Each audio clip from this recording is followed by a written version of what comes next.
But the problem with doing that, like, 'cause I've thought about that before, the problem with doing that is a lot of times when we record it, especially during the week, it's already late by the time we're sitting down to edit. And it's just like, we get it up. Get it up. Yeah. We both got work in the morning. You know, that's an advantage of doing it on Monday, though. Yeah. Then we can, you know, edit and clip on Tuesday. Yeah. Yeah, and most of the time, even if we were to record on Wednesday, we could do that. Right? Last week the issue was the draft was Thursday. So it was like, fuck. Yeah. You know, and the weeks before that there was something else going on where we needed to get it up because something was that we talked about was happening the next day. Right. So, but yeah. But you are right. I like it. Alright. Yeah, that was his name. I want to make sure I get that right. Oh, dude, I can't pronounce names to save my life. And so just an apology, my dyslexic ass is going to fuck up a lot of names we talked about in this draft. I'm looking forward to it. In fact, we might clip that stuff. Yeah. Hey guys, welcome to the studio. Don't worry about it. Looking forward to another daBudz. We've got some draft conversation for us today, right? We've gone through round 1, we've gone through round 2, we're in the middle of round 3. We're in the middle of round 4. 4, my apologies. We want to talk about some of the draft grades, some of our initial picks for who got the best. But I think there's also some really cool sleepers in there. We're also going to talk some Shadeur. Biggest topic of the draft, obviously. He continues to fall. With that said, the draft grades I think are interesting. You know, we were talking about this earlier in that it's kind of hard to trust those draft grades because they don't seem accurate in the long term. And you had a really good example. Yeah, so I don't trust draft grades or recruiting rankings. Because you can't see what the grade is going to be until you've seen the final product, right? So we won't know the full story of this draft for 2, 3, 4 years down the road. And the best example of this is in 2012, Bleacher Report gave the Seattle Seahawks a D for their draft. This was a draft that in the first round, they took Bruce Irvin. In the second round, they took Bobby Wagner. In the third round, they got Russell. And in the 5th round, they got Marshawn Lynch. That draft is the reason Seattle has a Super Bowl or a recent Super Bowl win, right? Yeah. And not to shit on Bleacher Report. I mean, they're wrong a lot. But they weren't the only people to shit on that draft. Right. And I even remember during training camp that year when it was talked about that Russell Wilson was leading to be their QB1. Yeah. People were freaking out, right? I cannot remember the kid that they gave. There was a longtime Packers backup quarterback that Aaron Rodgers got hurt. This kid came in, carved up the Cowboys, and everybody was like, oh, he's going to be a really good starting quarterback. Seattle gave him a ridiculous amount of money in free agency before the draft. Then they draft Russell in the 3rd round. Russell ends up beating the kid out. Now, to Pete Carroll's credit, right, he realized, like, we signed the wrong guy. Right. This draft pick's better. We're going to start him where a lot of people would have started the guy that they had more money invested in. Right. But don't get too wrapped up in draft grades. And we'll give you our perspective. We'll give you our thoughts. We may grade a couple things. But, again, you don't know the full impact of this draft. We really probably won't know the full impact of this draft until 2028, 29. That seems reasonable. Right? Yeah, I think so. That's true. Yeah, because there's going to be a lot of... the first rounders get, 5-year contracts? Later round guys get 3-year deals. Was it 4 or 5? I think there's an option year. Okay, yeah. You know, it's interesting we're having this conversation, right? We've got the draft going on in the background here. Some notable 4th round picks just came up, and I think it's very interesting to see this list. I want to read this off to you. Hey, hold on. Before you read this list, we're going to give you a group of names, right?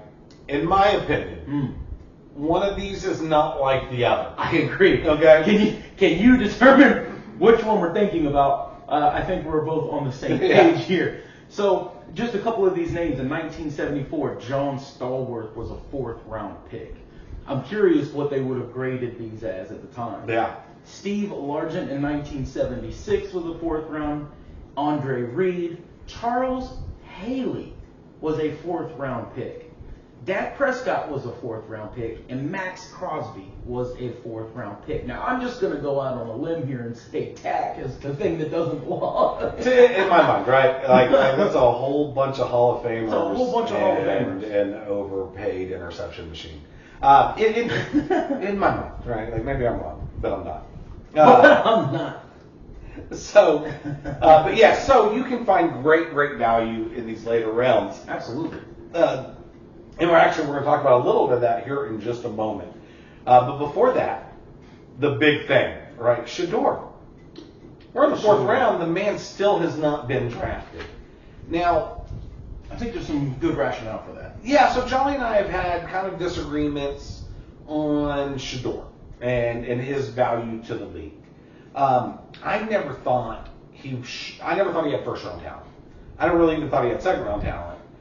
But I thought he was going to get drafted because of the hype, because of the headlines that it would cause whoever gets him, their names in the news. Yeah. It's going to sell jerseys and tickets in the immediate. But here's the thing. When this kid was coming out of high school, he was a 3-star recruit. Yeah. He was a 3-star recruit. He had 1 Power 5 offer and then one other Division I offer, right? His Power 5 offer was from Alabama. That's long been thought of like that was a courtesy. Right. Dion and Saban, they're actually pretty good buddies through the Geico commercials that they do. Yeah. And he was never. Geico is the Aflac. Aflac. You're right. My bad. Sorry to the duck. I like the lizard better. Anyway. I like the British accent. Yeah. He was never going to start at Bama. That was never a realistic option for him to go to. The other one was FAU.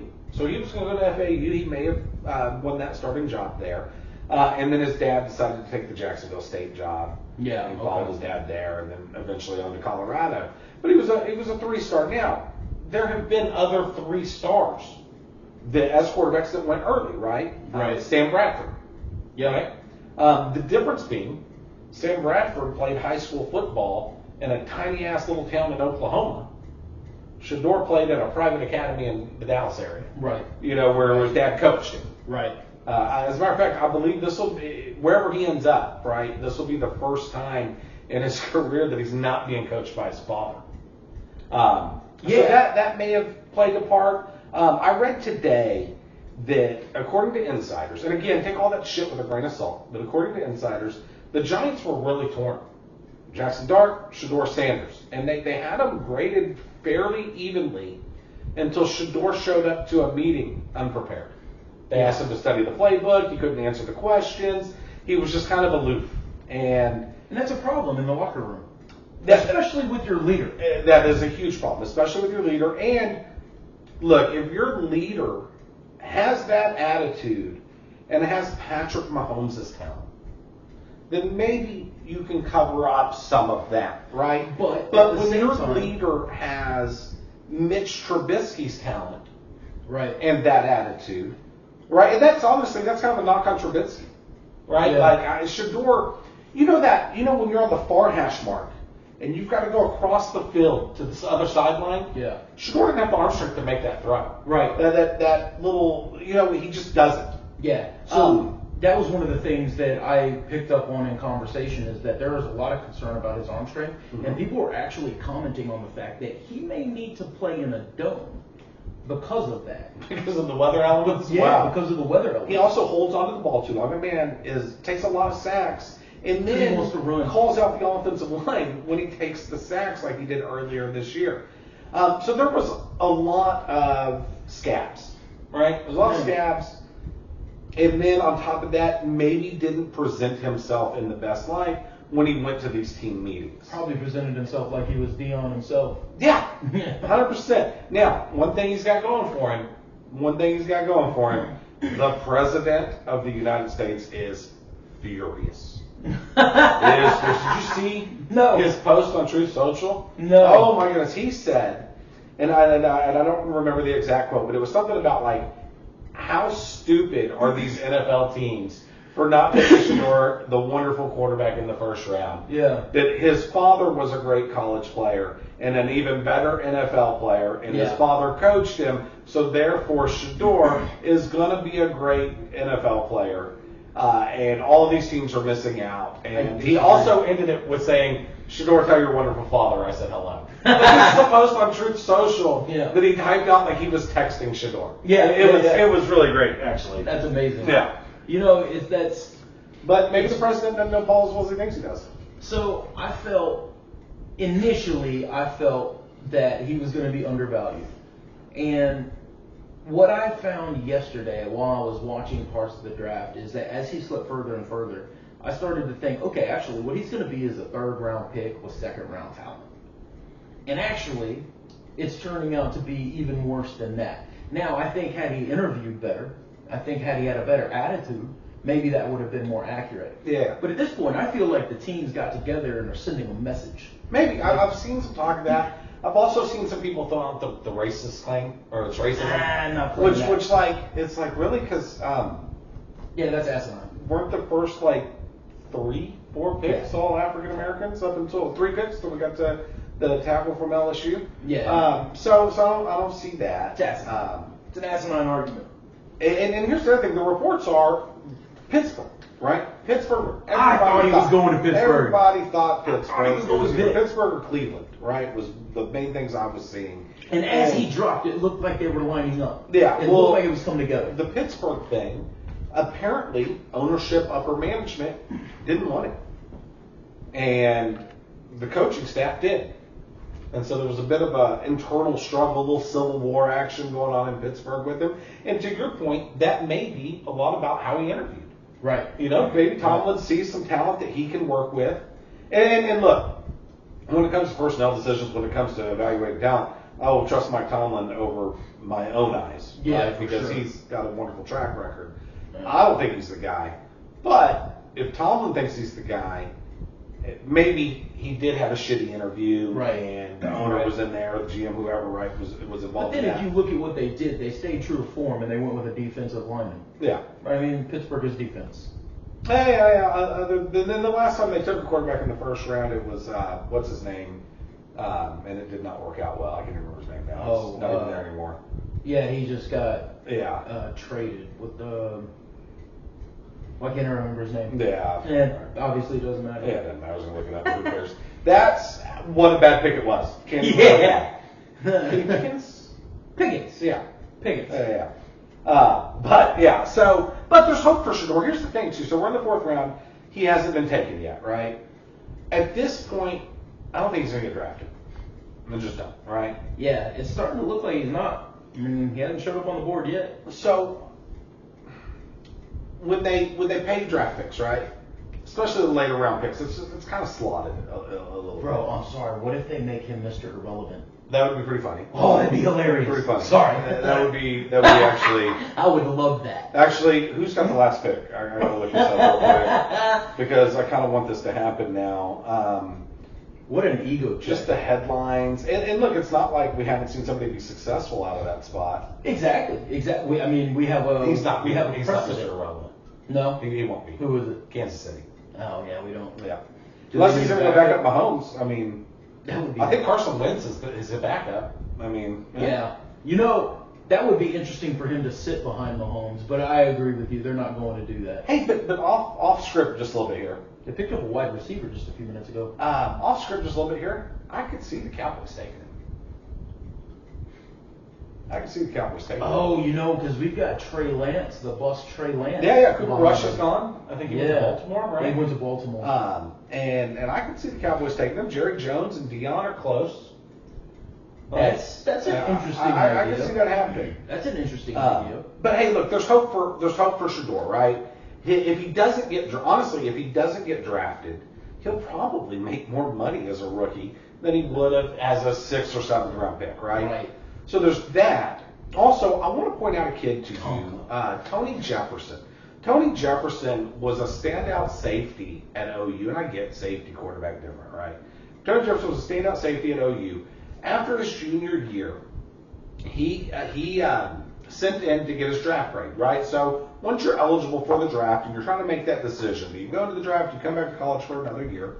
The college football and the NFL have this cool thing set up for players where you can submit your information to the NFL draft. Yeah. And they will let you know, we project you to go at this point. Now, this is before the Combine, before the Senior Bowl, right? So a lot of things can change. But he had a second-round draft grade. So he decided, you know what? I'm going to go get my paycheck, right? This is before NIL. The man was killing it at OU under Bob Stoops. And he decided to go get his paycheck, right? Cool. Enters the draft. And I remember, because he was one of my favorite Sooners at that time, right? So I remember watching the draft, and just, in my mind, he should have been a first rounder, right? I was that much in on the kid. First round comes by, his name doesn't get called. Second round comes by, his name doesn't get called. Every round goes by, his name does not get called. He doesn't get drafted, right? This was 2012-ish, I think. Name never gets called. Ends up getting signed with the Baltimore Ravens as an undrafted free agent, and was the starting safety there at Baltimore for a hot minute, 4, 5, 6 years, something like that. Ended up with a knee injury. Left. Was out of the league for a minute. Worked his way back to the league, back with Baltimore. And I looked it up there. I didn't realize he was still in the league, but he is actually with the Chargers now. Okay. He's still in the league. I was looking up some of his career stats the other day when I was thinking about this comparison. And he over 600 or close to 600 tackles in his career. 13-year NFL career. And then still going, right? He doesn't get he's not on the field as much as when he was younger. Because he's had some injury issues. But there is a long list of guys that didn't get drafted that then got picked up, put in the work, and had great NFL careers. Another one you can look at Kurt Warner, right? Kurt Warner ends up getting drafted by Green Bay as Favre's backup. Right? Never gets to play. Gets released at some point. This kid is working on Travis Hunter and just whooped him. Yeah. Never gets to play. Ends up out of the league. Right? Out of the league. Goes to the Canadian League. Couple other little leagues. Boom, boom, boom, boom, boom. Eventually works his way back to football. Well, I saw an interview with him recently where they asked him about that. He goes, listen, if getting cut by Green Bay and out of the league was the best thing that ever happened to me. Because from 2012, when I got cut, or whatever year it was, right? From this year to this year, well, 2012 was way before that. But from the 6-7 years that he was out of the league, Brett Favre never missed a start. Right? And he goes, so I was in Canada.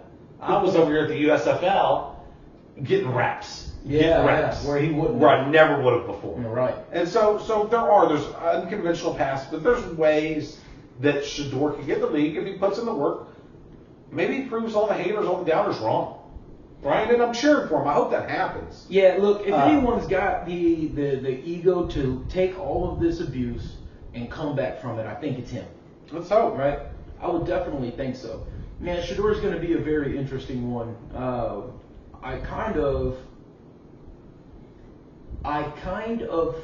at this point, I think he is going to fall out, and I think that he's going to have to be picked up as a free agent. To your point. With that said, I do think a team is going to get more bang for their buck than they're expecting. You might be right. I don't think so. I don't think it's going to work out for him, even though I just laid out a path where it could.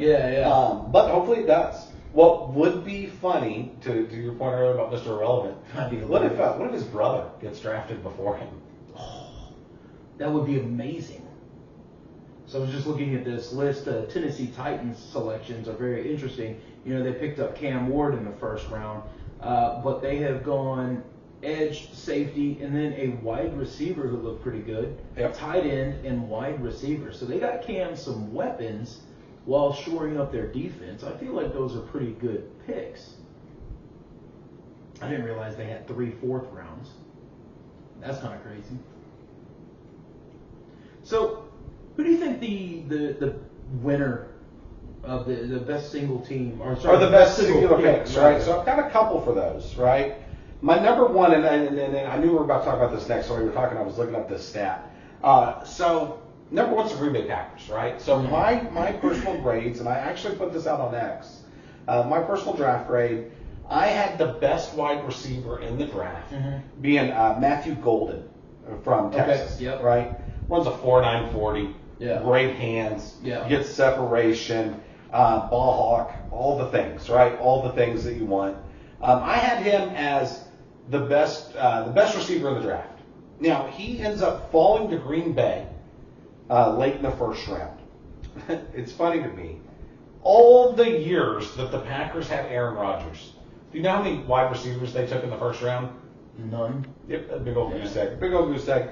The draft's in Green Bay. They go and get Jordan Love a weapon. Do you also know which team led the NFL in dropped passes last year? Green Bay. Yeah, how about the team with no first-round wide receivers? That Green makes Bay. sense. So I think Green Bay made themselves immediately better with that pick. Okay, yeah. Immediately better. They made a good young team immediately better. I really do. And you know me, right? I hate everything and anything that wears burnt orange. Yeah. So to give that compliment to that kid shows how Great much, point. how good I think he is. Yeah. He was awesome at Houston before he transferred to Texas. Yeah. And yeah, so that's one. I've got one more for you though. Okay. I actually got two on this one. And this is where we get into the names, okay? The defensive end from Boston College that the Cowboys took in the second round, Donovan Ezekbuka, right? Can you see that?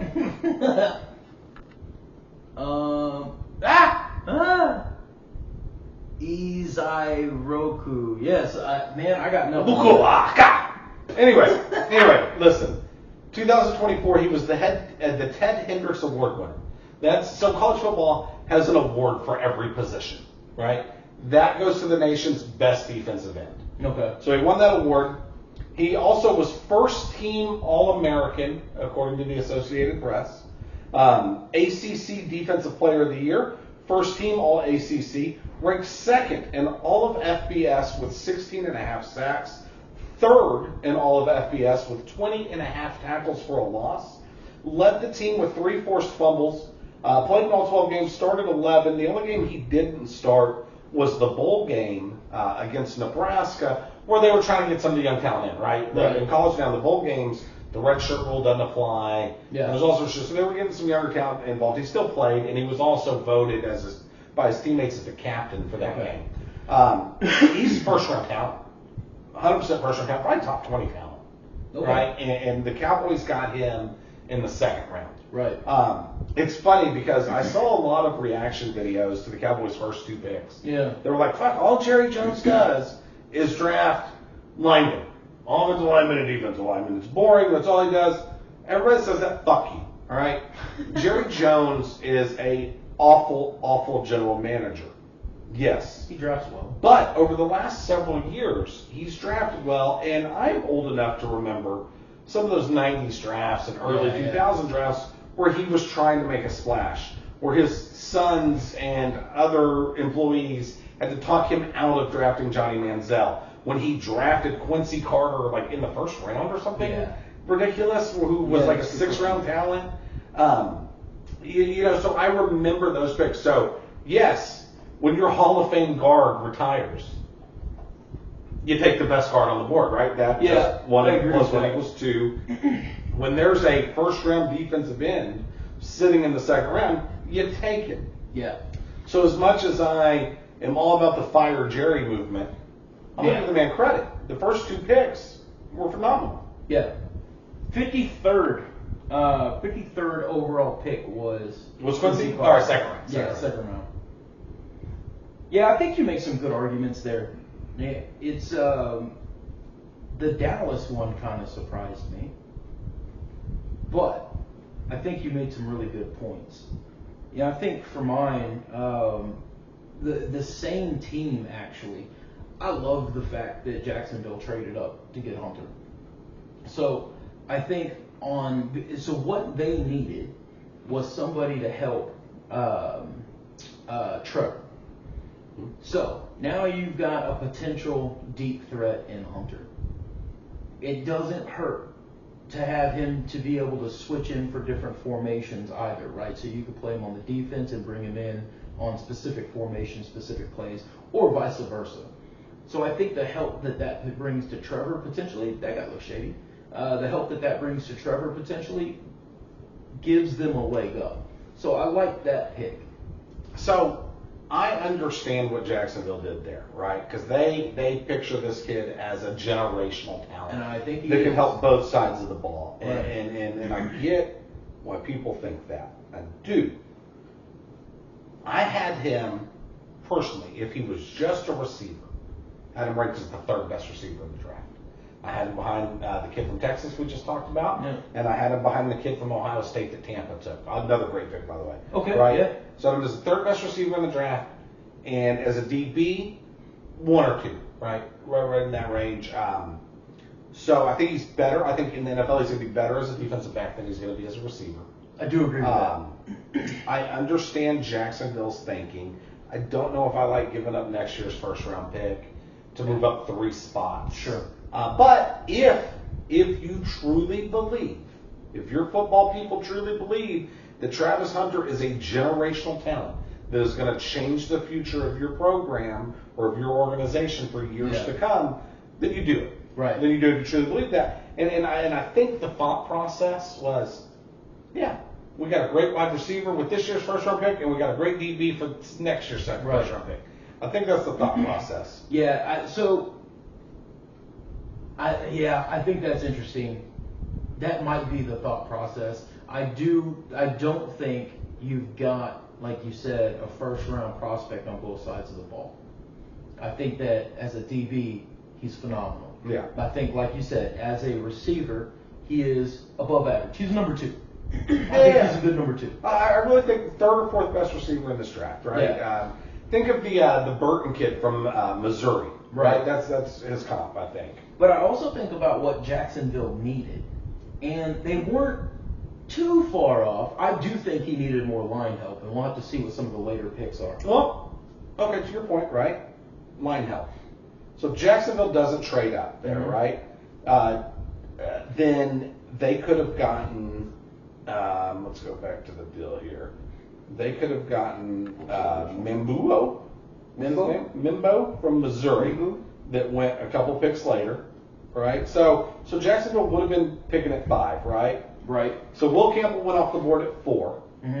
At 5, who I had Jacksonville taking in my mock if they didn't trade, was the defensive tackle from Michigan, Mason Graham. Yeah. Right? That would have helped them out right away. Ashton Gentry, the running back, that would have got Trevor Lawrence some help. That would have helped them out.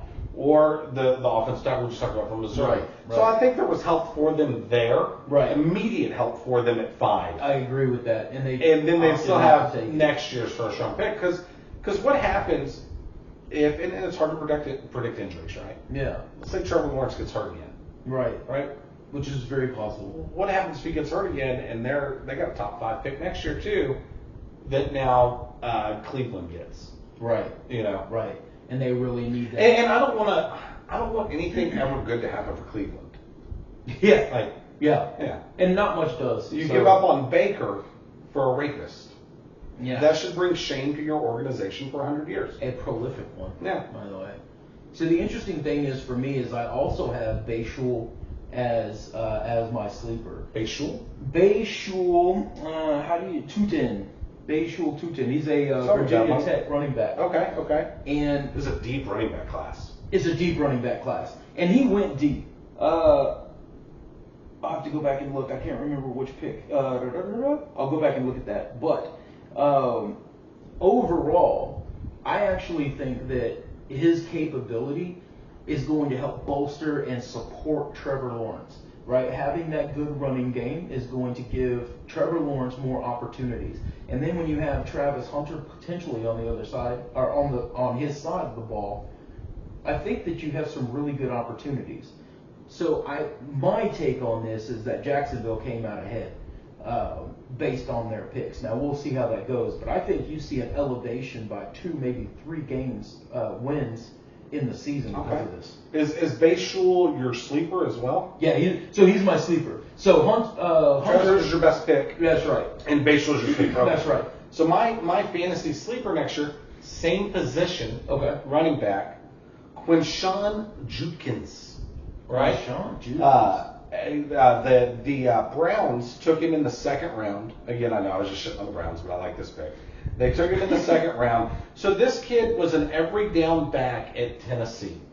He then transferred to Ohio State, where they put him in tandem with another kid. And it was kind of like thunder and lightning, right? Yeah, He's the big one. He's going to get your short, your short yardage opportunities, Yeah. touchdown, your goal line opportunities, third and short type thing. But he also has some speed. He can catch the ball out of the backfield. Let's see here. It said, with all the smoke, this is from NFL.com after they took the pick, right? With all the smoke around OSU teammate Trayvon Henderson, another great running back, by the way, that can carry the ball on every down. Ohio State was just loaded this past year. The Browns instead take Tone Jukins, who could be a force and the leader of their run game. He was a volume back at Ole Miss before joining the Buckeyes and sharing the load with Henderson. Now, as we were doing the prep and coming up with these picks, the Browns, who took this kid in the second round, took another running back in the fourth round from Tennessee, Dylan Sampson, right? Who was another really good back this year, like we talked about, deep running back class. Yeah. Sampson is going to join Jukins in that backfield. The pairing could be the new thing in Cleveland, right? Think about when Cleveland was running hot with two running backs not that long ago, right? With Chubb and Kareem Hunt. Yeah. Think about that, right? I like both. This guy says he liked both backs a lot in college. They complemented each other well. And was going to be a sharp cutting dynamic in a smaller package.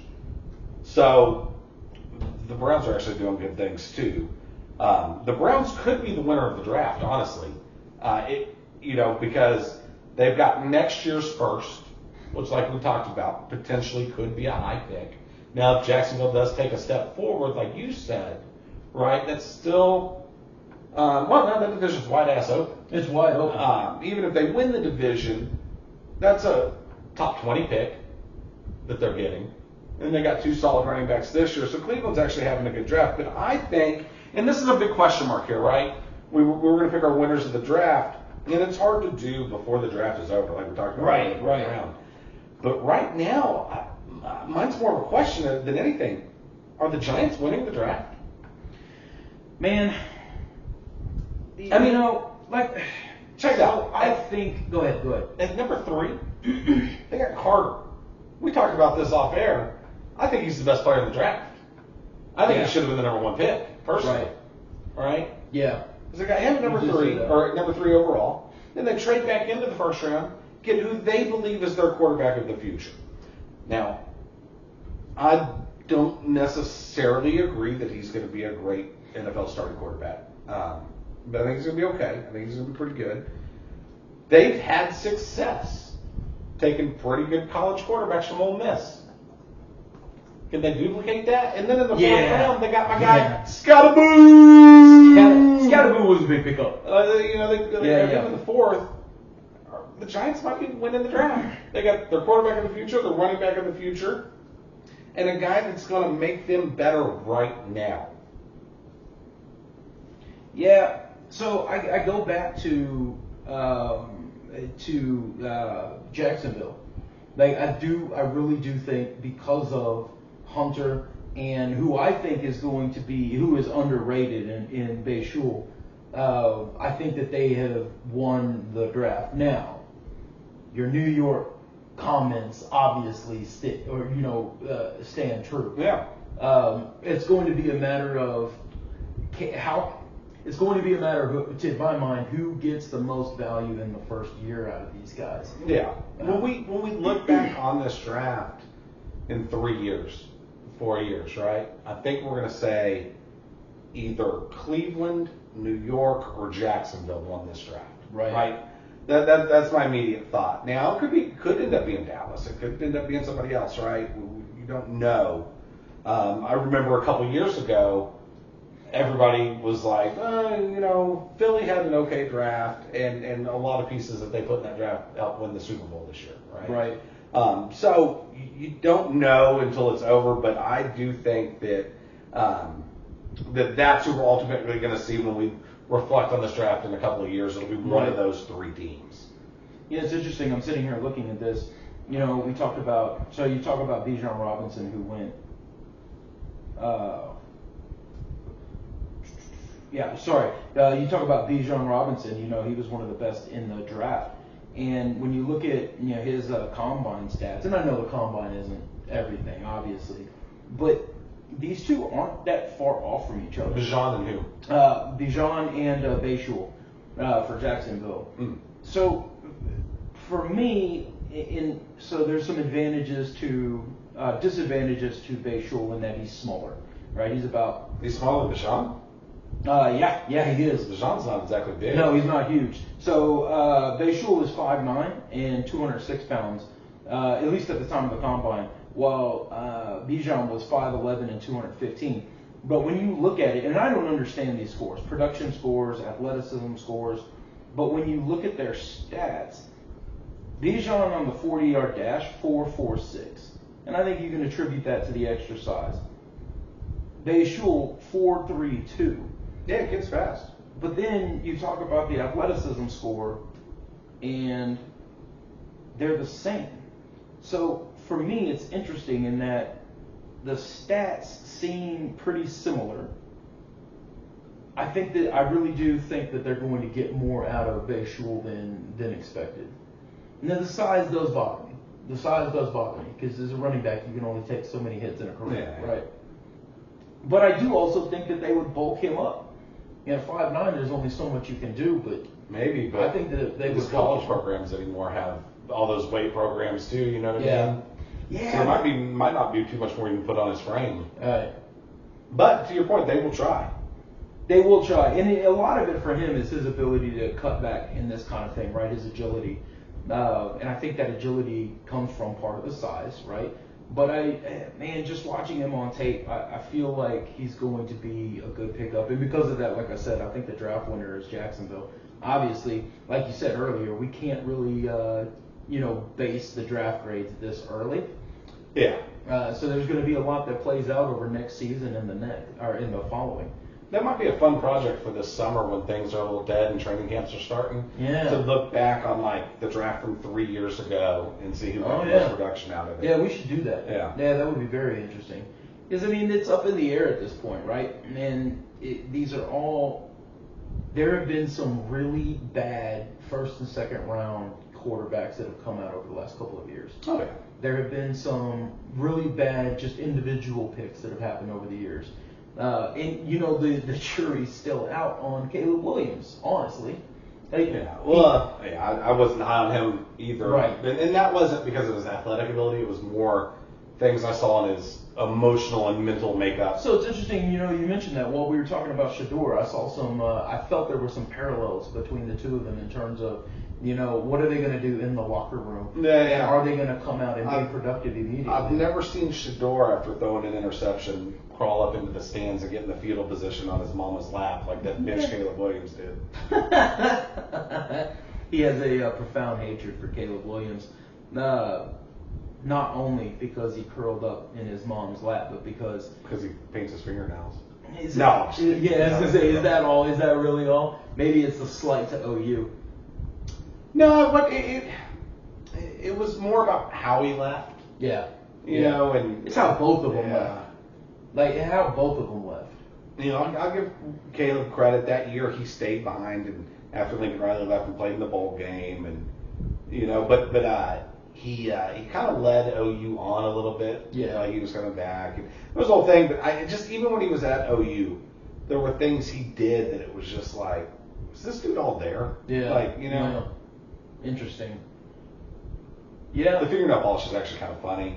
The problem is... Does that mean something? Isn't there some... he paints FU, and then the other team is... FU, okay, yeah. UCLA. Yeah. And like, the first time I saw it was that Texas game his freshman year, where they pulled Spencer Rattler, brought him in, and that big comeback was a great thing. And on his fingernails he had FU...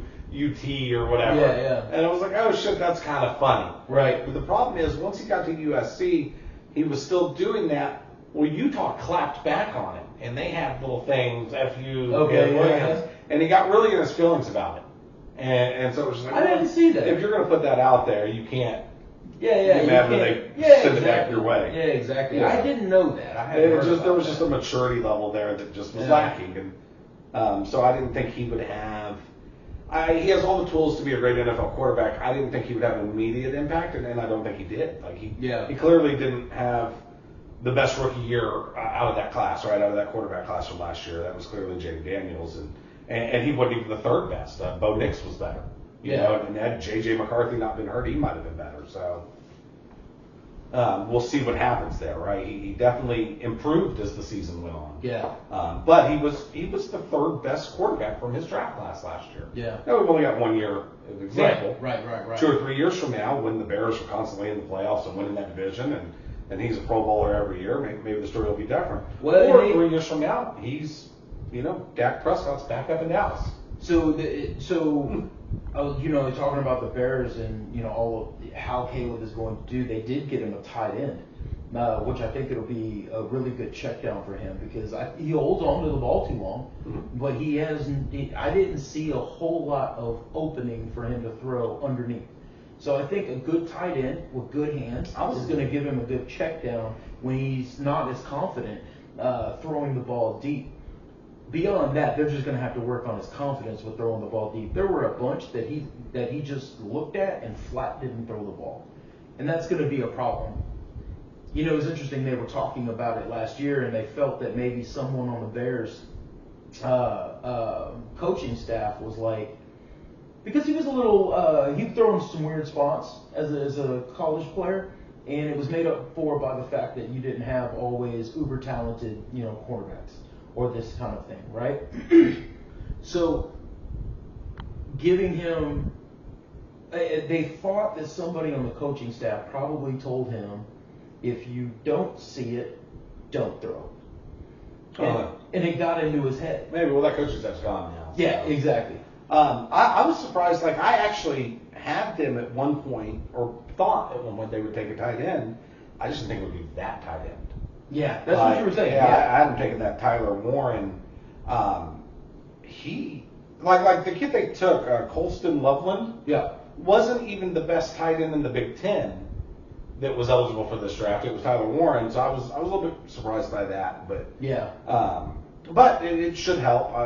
Loveland might be the better blocker of the two, and that might be why they went that route. Certainly not the better playmaker, though. Right. Yeah. That'll be interesting to see. It's going to be really interesting to see how this whole draft plays out. As we move from a quarterback-centric kind of draft, and now we're seeing a lot more value in the running back. It's still quarterback-centric, but, there were a lot of busts in last year's and the year before. So I think there is a lot more value coming into the running back, and we're starting to see that in the league. Derrick Henry, Saquon Barkley, who are, just kind of obvious.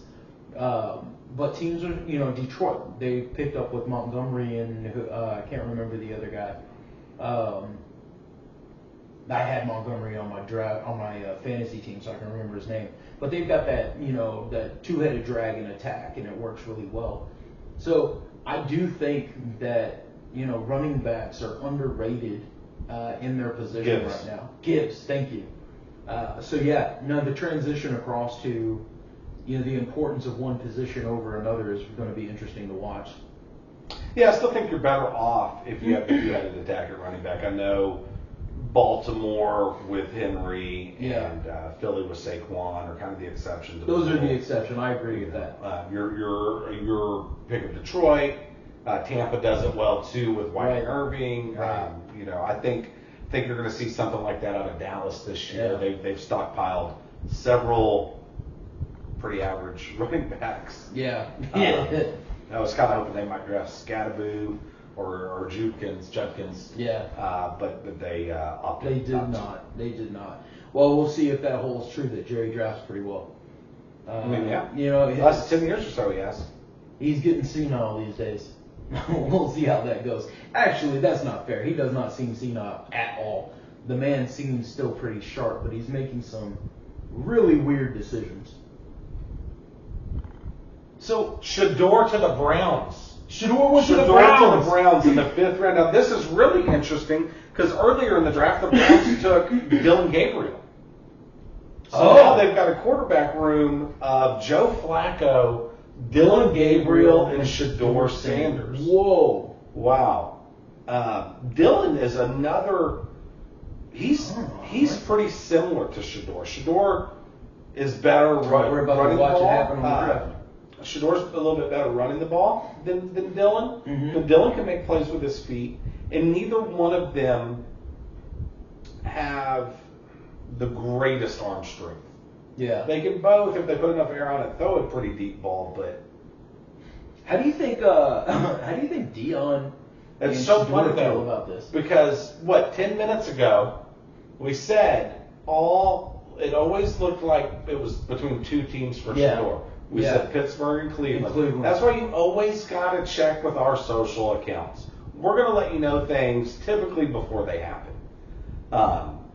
We called it with the Jackson Dart trade. Exactly. We've called it. I'm calling it on baseball picks. Turns out we're better at this than we thought. Yeah. Shadeur Sanders. I think I paused it at some point. That's why we're behind. That's a huge pickup for them.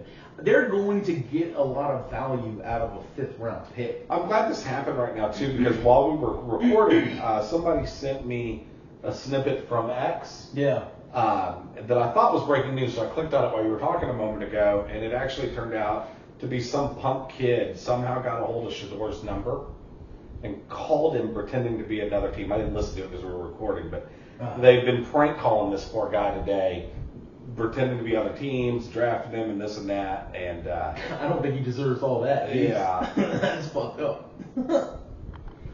Yeah, I think, like I said, I think the Browns are going to get a lot of value out of him. The Dylan Gabriel thing, which of the two do you think is actually better? Gabriel. You think Gabriel? Based on? He performed at a higher level every place he was in college. Okay. He performed at a higher level every place he was in college. He's a more accurate passer. He gets rid of the ball faster. Gets rid of the ball faster for sure. He doesn't have the greatest arm strength, but he does throw a pretty deep ball. Yeah, Really nice I think deep he's ball. got more arm strength than Shadeur. He's played at Central Florida, Oklahoma, and then Oregon. He's played in big football games, bigger football games than the biggest game that Shadeur played at in his time in Colorado. The Alamo Bowl, where they lost, right? Yeah, where I guess that's true. Where Gabriel performed well in OU Texas, he performed well in the regular season against Ohio State this year. They got into the playoffs, or maybe he didn't have his best performance. He didn't play particularly bad either. To me, it's Gabriel. Yeah. Now, at the same time, though, this is a weird quirk of mine. I don't like a left-handed quarterback, and Gabriel's a lefty. Well, isn't Gabriel quite a bit shorter? Might be, actually. I'm sure you gonna look that up. Yeah, I'm gonna look that up right now because that is a massive. That has a massive impact. Now Baker pulled it off, right? Kyler. So it's not like it's impossible, but there is an advantage in having that height.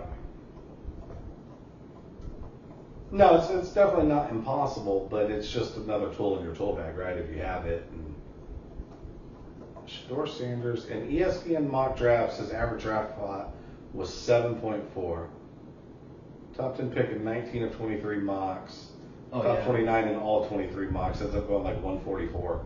So Shadeur is 6'1", which for a quarterback still isn't that tall. What's still about 5'10"? 5'11". 5'11". Yeah, 5'11".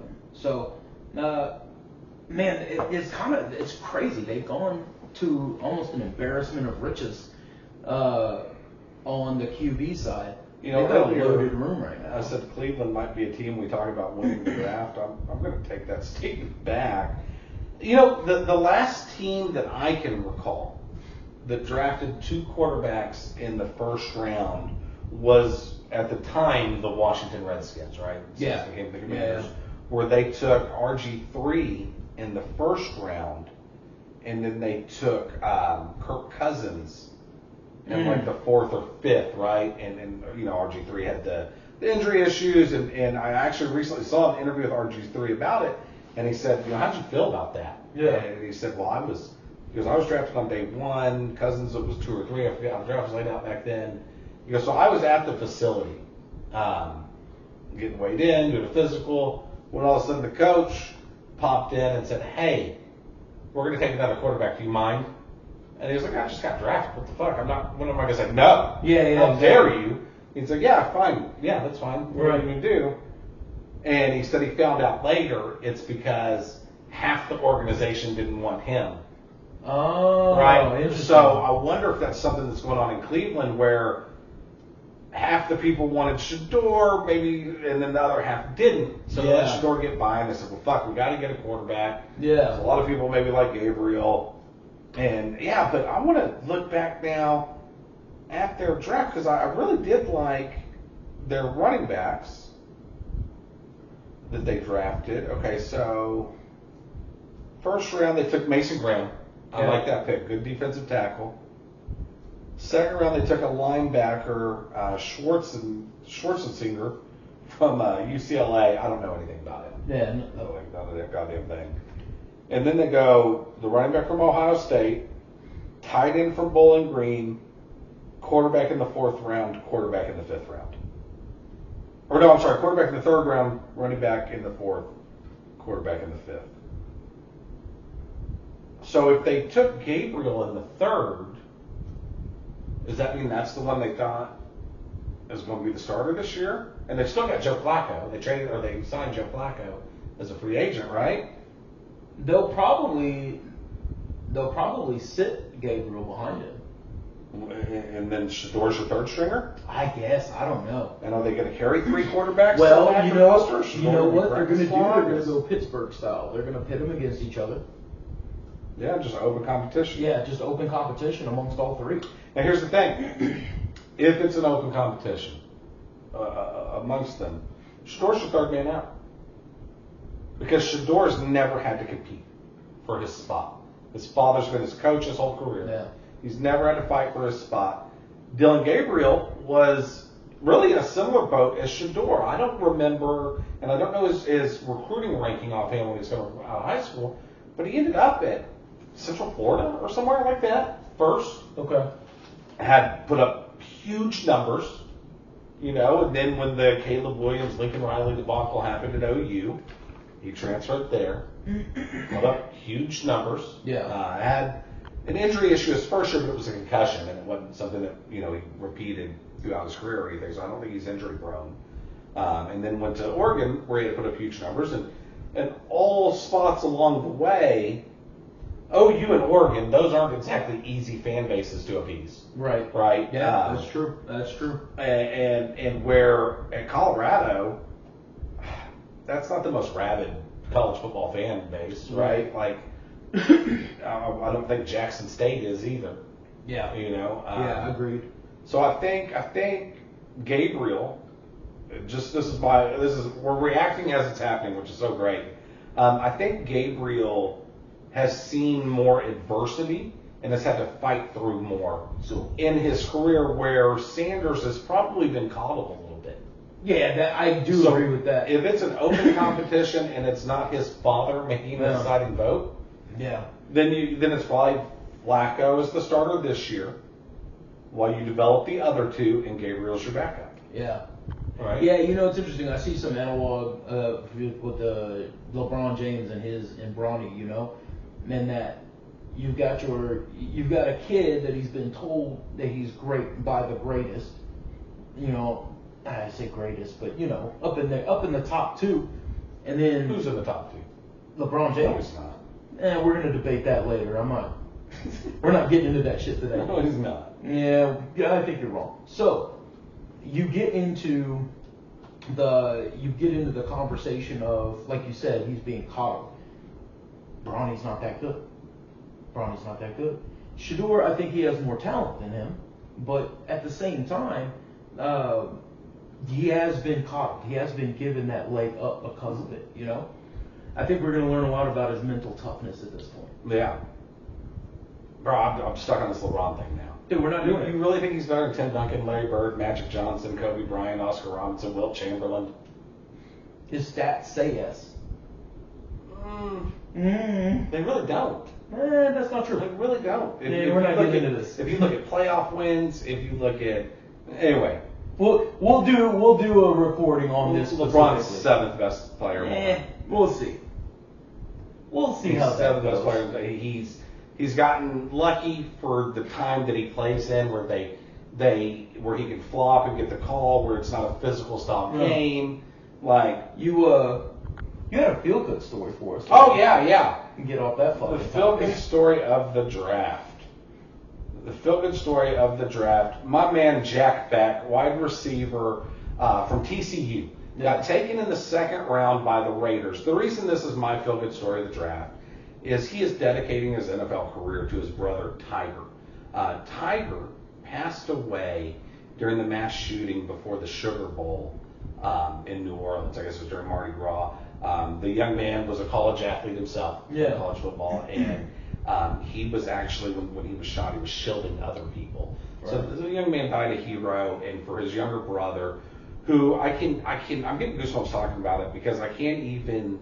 It's hard for me to even like compute the thought of losing a child, right, a sibling, right. I'm very blessed in my life that I've got 4 amazing, healthy kids. That my sister's around, right. So just to even think about that, right, and then for this kid to dedicate the rest of his college season, his NFL career, to his brother, get drafted in the second round to the Raiders. Just a great story for Jack and the whole Beck family. Yeah, for sure. Yeah, you love to see you love to see somebody get what they actually deserve in a positive way, to dedicate yourself, like you said, to your family. First of all, not everybody does that. I think that's a unique trait in and of itself. I think a lot of people do what's best for them.